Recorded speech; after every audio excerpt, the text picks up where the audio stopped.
kuva ku igenekerezo rya 13 z'ukwezi kwa gatanu umwaka wa 2020 igihugu ca Lesotho, igihugu kimwe mu vyari bisigaye kuri no mugabane wacu cabonyemwo umugwayi wa coronavirus. Igihugu ca nyuma kibonye no mugwayi wa coronavirus mu bihugu byose umugera wari umaze gushikamwo kuri no mugabane, mu gihe isi yose nayo iza yaranduye kandi abantu batari bake, aho miliyoni zishika 3.5 ubu biyugaranye mu mazu, ivyo bitwa lockdown canke se confinement.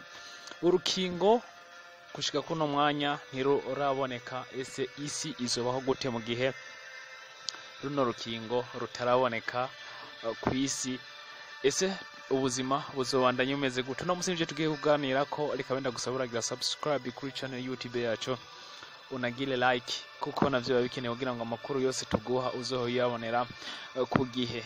Kuva ku igenekerezo rya 31 z'ukwezi kwa 12 umwaka wa 2019 nibwo igihugu c'Ubushinwa catangariza ubwa mbere OMS, Organisation Mondiale de la Santé, yuko hari ingwara yibonekeje ijanye no guhema nabi mu gisagara ca Wuhan, igisagara kibamwo abantu barenga imiliyoni 11. Igenekerezo rya 7 z'ukwezi kwa mbere nibwo ino ngwara bayitangarije yuko barabiye ku bimenyetso abagwayi bafise yuko yitwa 2019 nCoV canke se SARS-CoV ya kabiri, mu gihe harigeze kuba SARS-CoV mu mwaka wa 2002, umwaka wa 2003 canke se COVID-19 canke COVID-2019.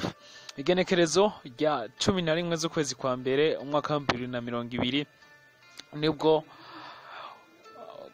umuntu wa mbere yatanguye kwitaba Imana mu gihugu c'Ubushinwa. Naho igenekerezo rya 22 z'ukwezi kwa mbere igihugu c'Ubushinwa cashimagajwe na OMS yuko kiriko kirakora uko bishoboka kose ngo ino ngwara bayirandurane n'imizi. Igenekerezo rya 23 nibwo igihugu c'Ubushinwa cafata ingingo idasanzwe ku gisagara ca Wuhan, aho guma mu rugo canke se confinement ya mbere yibonekeje muri kino gihugu.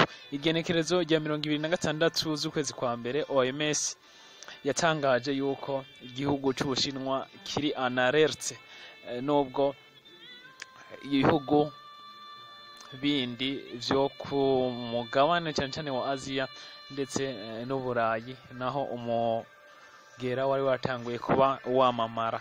Mu kwezi kwa gatatu nibwo hatangajwe ico bitwa yuko uno mugera udasanzwe ahubwo ari pandemi, bivuze yuko wakwiragiye. Mu bisanzwe iyo ingwara ije igafata akarere kamwe yitwa epidemi, mu gihe imaze kuba ifata isi yose kandi yandukira mu buryo butangaje kandi bunyaruka ku isi yose, ubwo icika pandemi.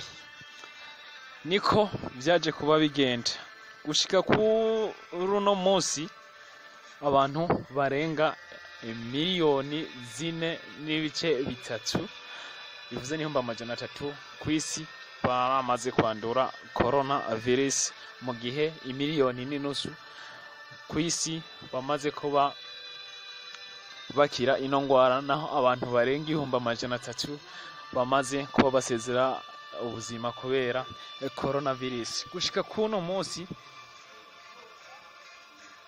hirya no hino hariko harageragezwa inkingo canke se incanco, ariko gushika kuno munsi nta rucanco na rumwe ruraboneka goza koko rukiza ubuzima bw'ubuzima kw'isi. Ari nabwo umwe mu bahinga bajejwe ubutabazi muri OMS canke WHO, World Health Organization, ariwe yitwa Dr. Michael Ryan, yavuze ko bishoboka ko iki kiza ko ataho kizoja, aho yavuze ati ni ingenzi kwiyumvira ko iyi virusi kuba iyindi virusi ihora mu bantu ishobora guhoraho. Bivuze yuko kuba urukingo rutaraboneka canke se urucanco ino virus ishobora kubaho canke igahoraho nk'uko izindi ndwara nka za grippe zafashe ubuzima bw'abantu ataho zagiye. Urundi rugero twofata ni nka sida kuva mu mwaka w'igihumbi kimwe n'amajana icenda na mirongo ibiri, umwaka w'igihumbi kimwe n'amajana icenda na mirongo itanu mu gihugu ca Congo yaramaze kuba ifata abantu, nubwo yagiye kumenyekana neza na neza mu mwaka w'igihumbi kimwe n'amajana icenda na mirongo umunani na gatatu muri Amerika, aribwo bayihaye izina rya VIH, virus dimino immune. Babivuze yuko gushika kuno munsi abantu baragerageje kuba bagerageza kubana nayo, arivyo bitwa endemic. Endemic rero ni mu gihe ikiza kiba carabayeho kandi n'ubundi kibaho, abantu bategerezwa kwiga kuba babana naco. Nivyo rero Dr. Mike Ryan avuga mu gihe kugeza kuno munsi ibigo ibi na biriya bimaze kuba bigerageza urukingo, ariko ataco rwafata inyuma y'amezi atabarika kuva mu kwezi kwa mbere gushika kuno munsi, aho ata rukingo canke ata kigo na kimwe kirerekana neza na neza yuko kibishoboye yuko ino ngwara canke runo rukingo bamaze kururonka. Ibi ni bimwe rero mu bishimangira yuko no munsi canke ejo umuntu atokwitega yuko bigiye guhera, ahubwo nubwo ibihugu bimwe bimwe byafashe ingingo yo kugabanya ico twokwita confinement canke lockdown, nubwo mu Gabriel Adenomo Tedros yavuze yuko ibishobora gukwegera akaga, navyo umuntu ategereza kwiga kubana navyo, kuko ubuzima bw'igihugu buba bukeneye.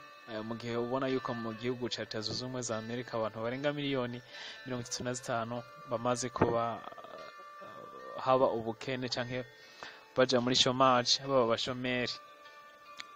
Nubwo biri uko, igihugu ca Madagascar caramaze kuba kigerageza kwerekana intambwe cateye mu kurondera umuti ushobora kuvura, nubwo ibihugu vya Afrika vyagerageje kuba biwuyoboka, ariko kandi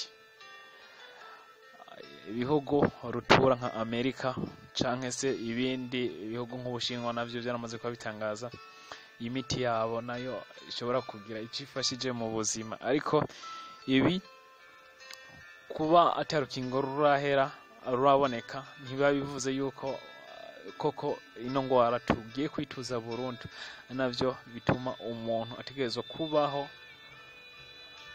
muri buno buzima atiteze yuko ino virus igiye guhera mu gihe atarukingo ruraboneka, ahubwo umuntu ategerezwa kubaho yiga kubana nayo, kuko kureka gufata izindi ngingo zo kuguma mu rugo igihe cose, navyo urumva yuko umuntu aba akeneye kurya, aba akeneye kubaho mu bundi buzima, n'ibihugu biba bikeneye kwisununura. Ariko nubwo biri uko, kino kiza caje mu gihe twavuga internet yuko yateye imbere, nubwo ibikorwa bimwe na bimwe bitegerezwa kuba bibandanya bikorwa hirya na hino, mugabo bitabuza yuko